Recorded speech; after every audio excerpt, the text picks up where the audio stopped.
Ini motor bebek yang 10 tahun kagak ngapa-ngapain ya. Nggak ada perubahan desain, nggak ada perubahan mesin ya, fitur juga sama gitu kan. Ya udah langsung aja kita bahas deh. Dari segi desain sebenarnya motor ini punya desain yang cukup oke buat motor bebek ya. Dan si Jupiter Z1 ini masih menganut gen yang sebelumnya itu si Jupiter Robot. Dia emang desain bagian depannya tuh kayak robotik banget ya. Tapi sayangnya sejak 2012 nih motor udah nggak ada perubahan sama sekali gitu ya sama Yamaha. Dia udah 10 tahun lebih di motor nggak ngapa-ngapain gitu cuy. AFK aja udah anjir. Ada perubahan desain. Karena nggak berubah-berubah tiba-tiba nggak berasa udah injeksi aja nih motor. Next dari segi mesin, Jupiter Z1 ini punya mesin kapasitasnya 115 cc ya. Ya berada sedikit di bawah Supra bapak lah. Tapi walaupun cuma 115 cc, motornya itu masih terbilang bandel mesinnya cuy. Karena dengan mesin yang kapasitasnya lebih kecil dibandingkan kompetitornya saat itu, di motor bisa ngimbangin lah power dari kompetitornya cuy.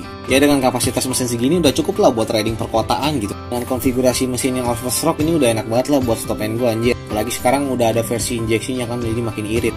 Soal fitur-fitur kayaknya di motor nggak banyak berubah cuy. Bahkan di motor Jupiter Z1 yang udah injeksi aja kayaknya fiturnya masih gitu-gitu aja. Ya speedometernya masih full analog, mungkin di zaman sekarang agak kurang modern lah ya. Tapi walaupun begitu ini info dari speedometernya tuh cukup lengkap. Jadi ya sosok lah ya, jadi oke lah ya. Ya walaupun analog tapi kalau infonya ditampilin cukup oke, ya nggak masalah sih buat gua. Kayak motor bebek pada umumnya, nih motor juga punya bagasi yang cukup mumpuni lah, bisa lu taruh jas hujan gitu. Kalau soal pengereman, ya di sebaiknya cuma satu piston doang di depan dan belakangnya masih pakai tromol. Sebetulnya hari gini masih pakai tromol sih kurang sih ya. Sebenarnya tromol juga nggak masalah sih dengan kapasitas mesin yang cukup kecil. Ya yang paling penting buat gua adalah nih motor nggak ada embel-embel sportinya, nggak kayak Aerox yang nggak punya Matic Sporty tapi masih pakai tromol. Soal build quality kayaknya si Z1 ini jauh lebih baik dibandingkan kompetitornya si Supra 125 ya cuy. Karena ya kualitas Yamaha itu sedikit lebih baik lah dibandingkan Honda gitu cuy. Dan yang paling penting adalah nih motor nggak segeter batoknya Supra ya. Soal suspensi, ya motor ini punya suspensi layaknya motor bebek lah ya.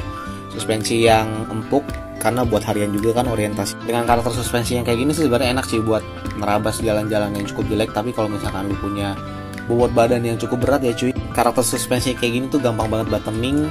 Dan juga kalau dibawa agak kencang sedikit tuh suka geol-geol ya. Ya overall secara suspensi kurang lebih sama lah karakternya kayak motor bebek pada umum.